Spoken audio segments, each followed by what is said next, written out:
Hello, everyone. Welcome to Barca News. It is February 24th, 2025, and Barcelona have announced that there will be a new supporters section. Also, Javier Tebas has attacked Barcelona once again after Luzon just met with some referees behind Cantalejo's back, but we'll talk about that in a bit. And finally, La Liga have blocked Vitor Roque's move to Palmeiras. We have a lot to discuss, so let's begin.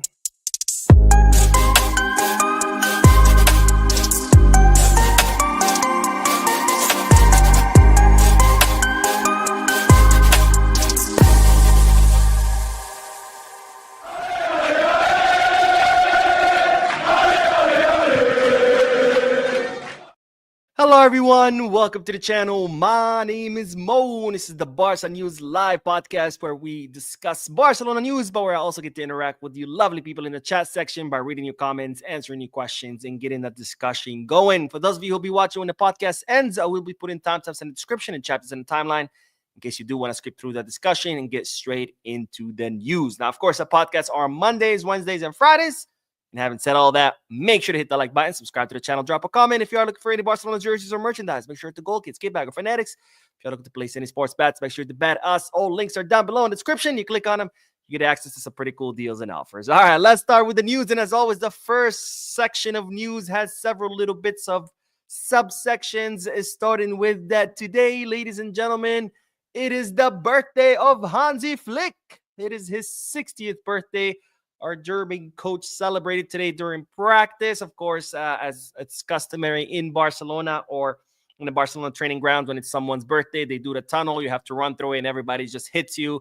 So as you can see in the picture, the players doing that with Hansi Flick, who again celebrated his 60th birthday. So happy birthday to our German coach, who has been nothing but an absolute blessing ever since he arrived at our beloved club. And by the way, what a way to start his birthday this year.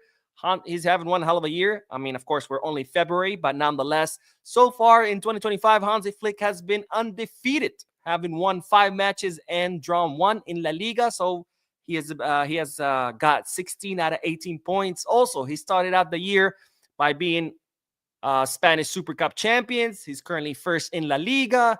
We're in the semifinals of the Copa del Rey. We're in the round of 16 of the Champions League. So a great way to start the year, and also a great way to celebrate his birthday, because Hansi Flick received Coach of the Month for the month of January. And with that, Hansi Flick has now won 3 Coaches of the Month. The other 2 were in August and in October. The month before, it was Getafe's coach Bordalas. I don't know how anyone in the right mind would give that clown a trophy. Before that, in December, it was, if I'm not mistaken, El Cholo Simeone, also Mitchell, and then Valverde, and then, of course, Hansi Flick winning Coach of the Month for the month of February. Sorry, not January. January was Bordalas. December, it was El Cholo Simeone. November was Mitchell. October was Flick. September was Valverde. August was Flick again. So 3 trophies for Flick for Best Coach of the Month. Happy birthday to Flick. This was a great gift for our coach. Now, as you know, the team is currently preparing for tomorrow's match, the first leg of the semifinal of the Copa del Rey against an Atletico Madrid that has been superb during this season. So it's definitely going to be a tough match. And Atletico Madrid, they already defeated us once during the season, which was in La Liga in December. They defeated us 1-2 and Montjuic. But nonetheless, I think this team has what it takes to defeat Atletico Madrid. I thought we played way, way, way better than Atletico Madrid the last time we played against them in La Liga. We were unfortunate. The ball was not going in. The ball was not going in. That sometimes happens, but I am confident in our teammates. But we do have a problem, and the problem is that Lamine did not train today with the group. That's definitely concerning. He's not been ruled out of tomorrow's match, but he did not train with the group today. And of course, that comes at the back of this injury that we saw during the match against Las Palmas, where he received a pretty bad foul that was not even called a foul. And then after the match, of course, Lamine Yamal posting a picture on his Instagram showing his bloody sock with the caption, "Wasn't a foul." And of course, the laughing emojis and then face palm emoji. Hopefully, Lamine Yamal will be fine for tomorrow, because if not, we could be in trouble. We could be in trouble without our star player. Now, speaking of trouble and speaking of bad news, we have more bad news, because the referee has been announced for tomorrow's match, and it's no other than Alejandro Hernandez. Of course, you know this guy because he's always been a thorn in Barcelona's side, and he gets to be the ref for tomorrow's match. So Barcelona are going to have to be on top of their game, because this guy loves to give out cards. He's the one who gave Fermin Lopez a red card in the last match he refed us, which begs the question. Out of 20, I think there are 20 refs, if I'm not mistaken. Why is it always the same 2 or 3 refs that ref our matches? It's always Hernandez, del Cerro Grande, or Gil Manzano. Are there no other refs? Like, what is going on? But anyways, Hernandez will be the ref. So Barcelona are going to have to be on top of their game, because this guy's going to be the ref. And then hopefully Lamine Yamal will be healthy for tomorrow. But definitely two concerning news. Lamine Yamal, of course, being the more concerning one out of these two. All right, let's start with the chat section, and then we will talk about the new supporters section that Barcelona has announced. All right, let's see. All right, Java the Hutt says, I truly believe that Nico Williams is the only left wing that could fit Barca, his age, experience, and his connection with the other Barca players. I think Nico would be a great option. I don't know if he's the only one. I think that's a big statement to make. Thousands of players out there.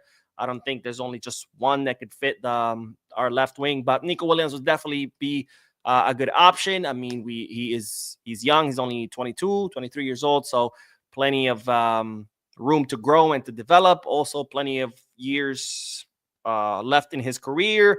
Like you said, he fits the style of Barcelona play. With his dribbling, his passing, the way he connects with his teammates, and of course, he gets pretty along really well with some of the Barcelona players like Lamine Yamal, Alejandro Balde, etc. So I think he would be a great fit. And the fact that his release clause is 58 million euros, I think that's very affordable for a player of his caliber. I think if we were to sign Nico Williams from the Premier League, they would probably want 80, 90, 100 million euros. So 58 million is definitely affordable. And then again, it's a release clause, so you don't have to worry about negotiating with Athletic Club Bilbao. You just show up, you pay, and the player is yours, of course, assuming the player wants to come. Because, of course, players have to agree, which is something that people seem to forget a lot. People are like, oh, just sign this guy. And it's like, well, he has to want to come too. And the players are not chattel. They're not commodities. You can't just force them to go somewhere else. They have to agree to it too. But anyways, Mike Valencia says, Nico had a great match versus Valladolid, but remember, it is just Valladolid. I would love for him to do that consistently, though. Yeah, he's not had a good season. Nico Williams is not the same Nico Williams from the Euros that we saw in the summer. I think he was spectacular in the Euros. He was really good last season in La Liga too. This season, not so much. But I think a part of it has to do with also Athletic Club Bilbao are not doing as well. Yes, they're fourth, but they're not playing as well as they were last season. Maybe that has to do with it. Or at least I hope so, because if we were end up signing him and he ends up being inconsistent, then that's going to be a big problem. So, anyways. Nana says, I'm tired of this league. Every day something. They want to be famous more than the club and the players. Tebas. Yeah, Tebas needs to shut up and just focus on his job rather than just run into every open mic that he sees just to give his opinion about Barcelona, because that's all he does. But anyways, we'll talk about it about Tebas in a little bit. I don't want to get ahead of myself.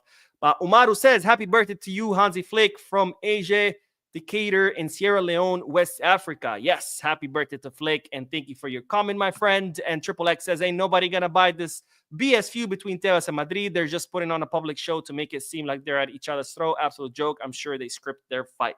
I don't know about that. I think Tebas and Florentino don't get along. But that's not going to stop, of course, Tebas from being a Madridista. He's made it clear time and time again. Which, how is that not a conflict of interest? I don't know.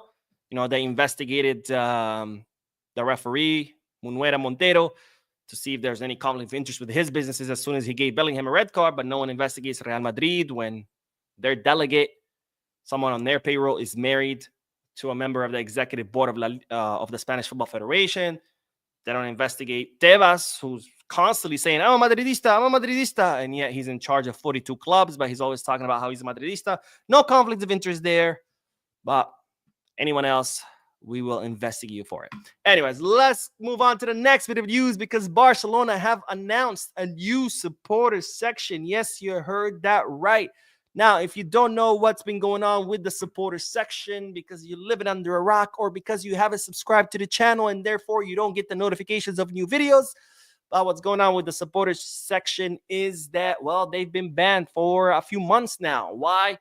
Well, last year, Barcelona received over 20, I think it was 27,000 euros in fines from their supporter section, doing inappropriate things, racial slurs, insults, not misbehaving, I guess we'll put it that way.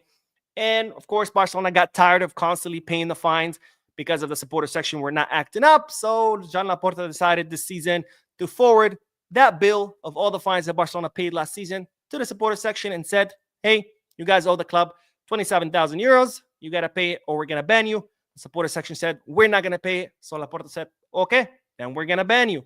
So the supporter section has been banned, which has been detrimental a little bit. I think you can see it on TV. You can hear it on TV that the stadium is just, it's a graveyard. It's a library. It's completely silent.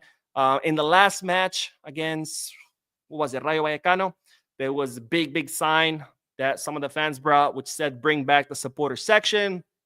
We heard the report about Rafinha even offering to pay that outstanding bill out of his own pocket in order to bring the supporter section, because after all, you need the supporter section, right? That's the whole point of playing home matches, is for the supporter section to be, encouraging you, supporting you, so you can feel like that atmosphere at home, and also to make it a little bit difficult for the opponent, right? But if there's no supporter section, if you're playing in dead silence, it kind of takes away the advantage of playing at a home stadium. So it's definitely has been a problem, but at the same time, I do understand the club's position.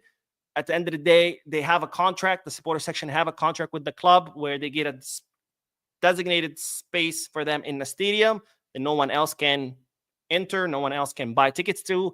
They get a discount, a huge discount to be there. And in exchange, they also agree in a contract to behave. So if you're not going to behave, well, then there's repercussions to it. So I understand both sides. It's definitely a big problem. And now that needs to be solved, but it looks like it's not going to be solved because Barcelona have announced that they're going to start a whole new supporter section. So all those peñas that were part of the old supporter section, I guess, you're shit out of luck. All right, now this is what the statement that Barcelona released today, announcing that they're going to be starting a new supporter section. I hope you can see that. But it says, FC Barcelona is launching a participatory process aimed at creating a permanent animation space, supporter section, that's another name for it, to lead the crowd chants in the new Spotify Camp Nou. The club is working on this initiative, which received the support of the board of directors during its monthly meeting today, Monday. The plan is to engage in dialogue with all the stakeholders who may have an interest in a dedicated animation space, including club members, players, staff, and experts in such supporter schemes, among many others. FC Barcelona aims to listen to everyone and invites those who wish to share their opinions on the matter to help each of the parties to reach a consensus. To facilitate this, the club will plan to hold meetings in due course aimed at fostering constructive dialogue. The timeline will be as follows: June and July, approval of the new format; August, September, definition of the new section and its members. To get this product off the ground, the club will outsource the process to a company with experience in mediation and participatory processes. This company will promote dialogue and exchange of ideas while developing the project, albeit always under the close supervision of FC Barcelona. FC Barcelona will keep everyone informed and provide explanations about each step that it takes to implement this new program. So there you have it, folks. Barcelona are launching an entire new supporter section in June, July. They're going to come up with, they've hired a company that mediates the process where Barcelona, board of members, club socios, etc., they're all going to meet. They're going to bounce ideas off each other, and then they're going to come up with a new format. That format will approved in June or July. Once the new format is approved for the new supporter section in August/September, the club will decide who will be the members of that supporter section. Of course, the former supporter section was composed of several peñas. If you don't know what a peña is, it's an official fan chapter recognized by Barcelona. I belong to one. I belong to the New York City Peña. So we'll see what this new format will look like, and we'll see who will be the new members of the supporter section, because again, we can't go a whole season without a supporter section. We can't be playing at a stadium that's dead silence. It's actually kind of eerie. It reminds me of the COVID days when the matches were without any fans and it was just total dead silence. And that's kind of how it is right now at Montjuic. So we can't have that at our new Spotify Camp Nou once we return. All right, let's get back to the chat section, and then we are going to talk about Javier Tebas, because once again, he has fired shots at Barcelona because Javier Tebas is not Javier Tebas if he is not criticizing Barcelona. Kara King says, good morning, Mo. I missed the beginning of the podcast, but keep up the good work. Thank you, my friend. Good morning to you, and thank you for joining. And Street Fighter says, Mo, when is your birthday? My birthday is actually the same day as the club, November 29. I wasn't born in 1899. That would make me 125 years old. But I share the same birthday as my beloved club, FC Barcelona, which I think is pretty cool. I don't know. What do you guys think? Kino says, Nico's performance yesterday should be the exclamation point of all the reasons to sign him this summer. I'm not saying I'm against signing Nico Williams, but I'm definitely against of just basing a signing of just one match. You can't just, and it's happened in the past, not just to Barca, to any club in the world. You see a player who just does great one match, and they're like, let's sign him. He did amazing, and then he ends up flopping because, well, everybody has one great match, right? Even the worst players have had one great match. How many times have we played against small teams and one guy just completely kills, and you're like, whoa, who's this guy? Statistically speaking, any player is about to have one great match where he just kills it. Now, what separates the greats from the not so greats, it's how many times can you repeat that, right? Someone who's at the top of the game, they can repeat that 70, 80% of the time, right? Not 100, because that's impossible. Nobody's going to have a great match every single match they play. That's humanly impossible. Even Messi, the greatest football player ever, did not have a great match every single time he played. So, but at least 70, maybe 80% of the time, you can replicate that. An average player, a mediocre player, might maybe give you a 50% rate, where half of his matches he can replicate that, the other half not so much. And then you have like your bottom of the table, bottom players who maybe they replicate that 30% of the time. So, again, I'm not against signing Nico Williams, but I'm definitely against saying, hey, let's just sign this player because that one time he did great. David Lopez says, why is Mo Salah never in the conversation? I think because he's most likely going to renew with Liverpool. And he's also 33 years old. So, we need to be looking at players who can come here and be here for a long time versus someone who's towards the end of their career. And Goji says, not shift watching podcasts. Life is good. Well, I'm glad I can accompany you on your night shift, my friend. Thank you for tuning in and for your comment. And let's get back to the news. And then let's talk about Javier Tebas, because the La Liga president has fired shots at Barcelona once again, because this guy, if he is not talking about Barcelona, well, his name is not Javier Tebas. Now, this is what La Liga president had to say today. In August, I expected Barcelona to solve its problems, but in the last 3 days, they wanted to solve everything in a hurry, and they could not.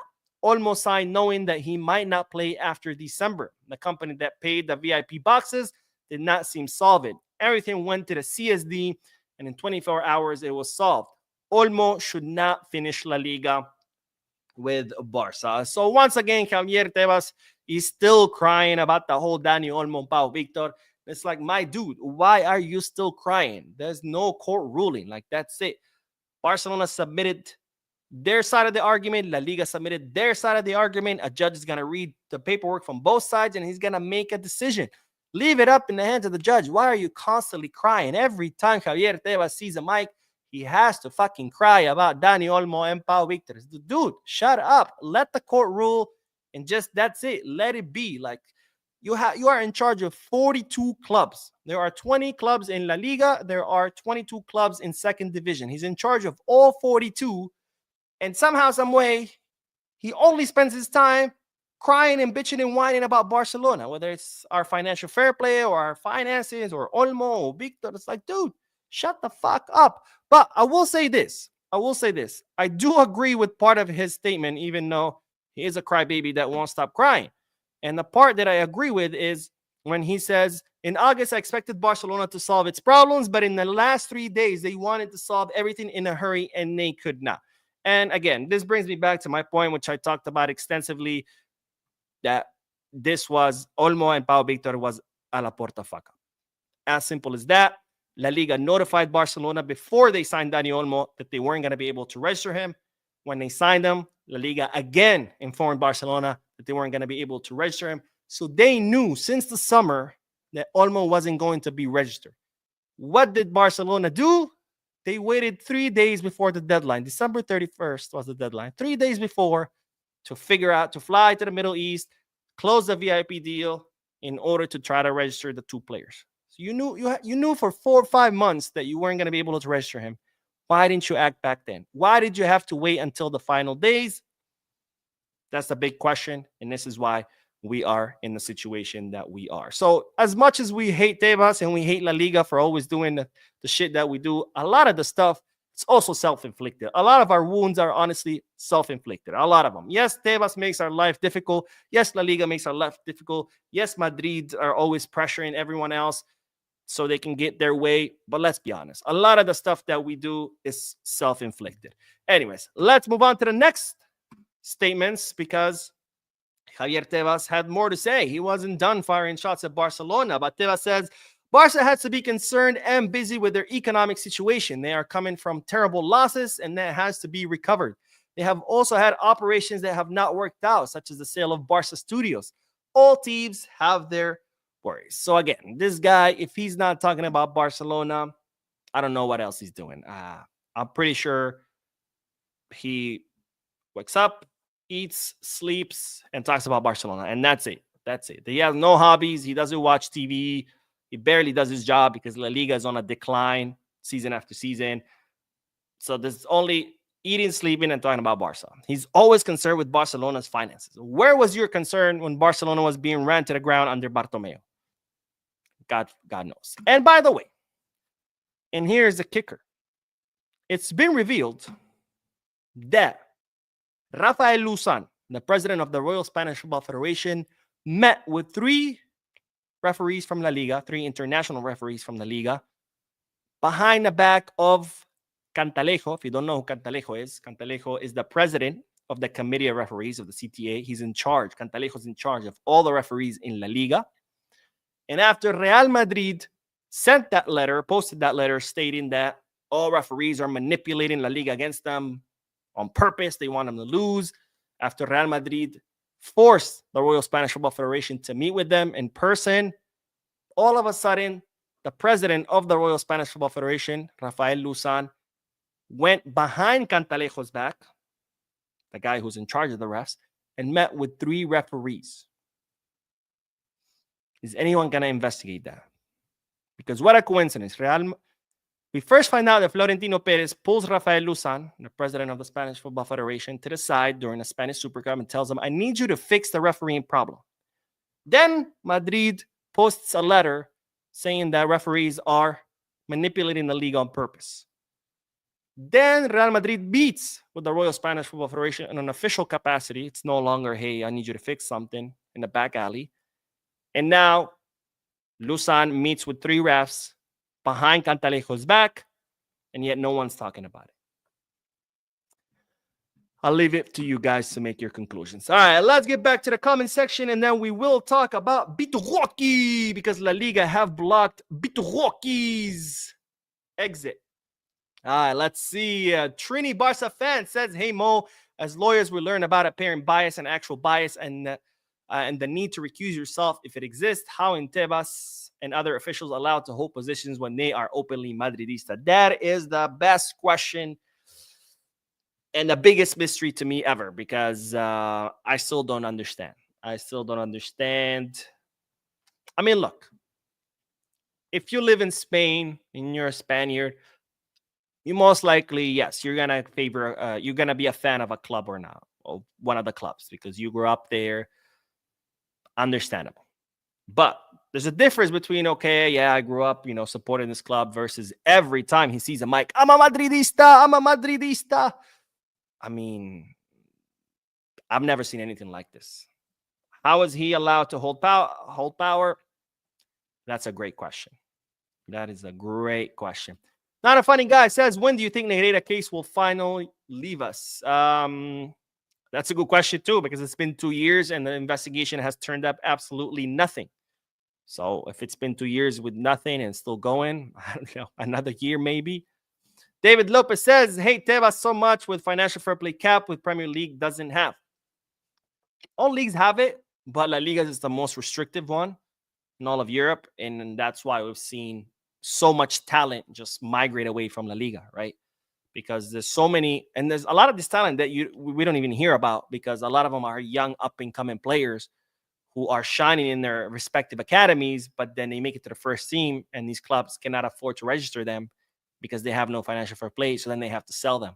And all this young up and coming talent, young up and coming Spanish talent is going to other countries because there's no financial fair play. And Tebas is just destroying the league. But hey, let's not worry about how he's destroying the league. Let's worry about Barcelona and their finances and Pau Victor and Dani Olmo. Let's worry about that 24/7. Let's forget that La Liga is being destroyed. Curtis says, Mo, I think we need to hear the other side of the story. We don't know Laporta and Deco side. We only hear what the media tells us. We don't know if they were trying everything to get funding. I mean, if they would tell us, sure. But if you keep hiding everything, if you keep doing everything behind closed doors, if you refuse to be transparent, then what can I do, right? We can only talk about what we know, and if Barcelona keeps hiding the ball or the board keeps hiding the ball and they don't want people to talk, then come out and be honest. They're not even honest with the club's socials. I'm not even saying come out and explain things to the public. Okay, you don't know the public anything, but you owe the socials an explanation. They are the owners of the club. They won't even explain it to the socials. All right, let's do the last bit of news, which is Vitor Roque, because La Liga has blocked the transfer of the Brazilian player. As reported in yesterday's video, an agreement was reached for the transfer of Vitor Roque to Palmeiras. Palmeiras and Barcelona reached an agreement where Palmeiras are going to pay Barcelona 25 million euros for 80% of the rights of the player. Barcelona want those 25 million before June 30th. That way it can count for this fiscal year, and therefore Barcelona can have a better financial fair play during the summer transfer market. Palmeiras have agreed. The player, who did not want to go back to Brazil, also agreed with Palmeiras, his own personal terms, length of the contract, salary, bonuses, etc., etc. And then, of course, the final part was Real Betis, who were hesitant to let Vitor Roque go. They didn't want to lose any players midway through the season, but they eventually also agreed after Vitor Roque asked them personally to please let me go back home, let me relaunch my career. Real Betis agreed, and in exchange, they're going to get a small percentage of any future sales, because initially they were asking for monetary compensation. They were saying, hey, if you're going to take one of our players, at least give me some money. Palmeiras said, no, we're not paying Real Betis. So then a small percentage was negotiated, and it all seemed great. Everybody had agreed. Barcelona agreed. Palmeiras agreed. Vitor Roque agreed. Real Betis agreed.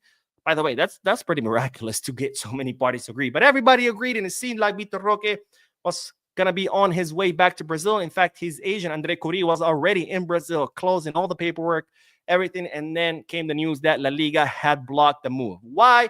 Because according to La Liga's rules, since Vitor Roque is on loan, in order for Barcelona to transfer him, because technically right now he's not fully ours, right? He's on loan. He belongs to Real Betis.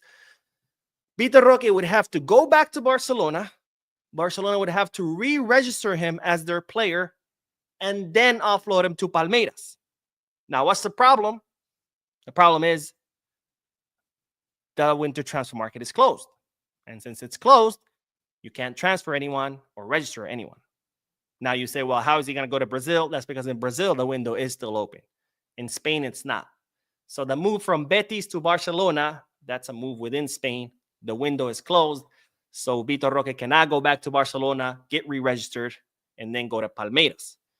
Now, Barcelona's lawyers have sat down with Vitor Roque's lawyers and agents, and they've been reviewing the laws, see what they could do. They came up with another solution. Have Real Betis loan Vitor Roque to Palmeiras, with an obligation to buy. La Liga said no to that either. Then the lawyers kept digging, and they studied FIFA's regulations instead of La Liga's, because under La Liga, you can't do it. And under FIFA's regulation, it's reported that the team of lawyers have found a loophole where the loan can be broken. Real Betis can say, I don't want this loan anymore, break the contract. Vitor Roque would return to Barcelona. And since the window is closed and Barcelona cannot re-register Vitor Roque since the window is closed, and they could offload him to Palmeiras, I imagine it would be kind of one of those labor rights where the player cannot just, stay without a team and just sitting on his butt doing nothing, because everybody has the right to work. Now, that's what reportedly the lawyers of Barcelona and the player have found, that loophole in the FIFA, not La Liga's regulations, which of course FIFA regulations trump a league's regulation. And it's reported that it's only a matter of hours for Barcelona to close this signing, despite many reports stating that this signing was off, or that the transfer was off.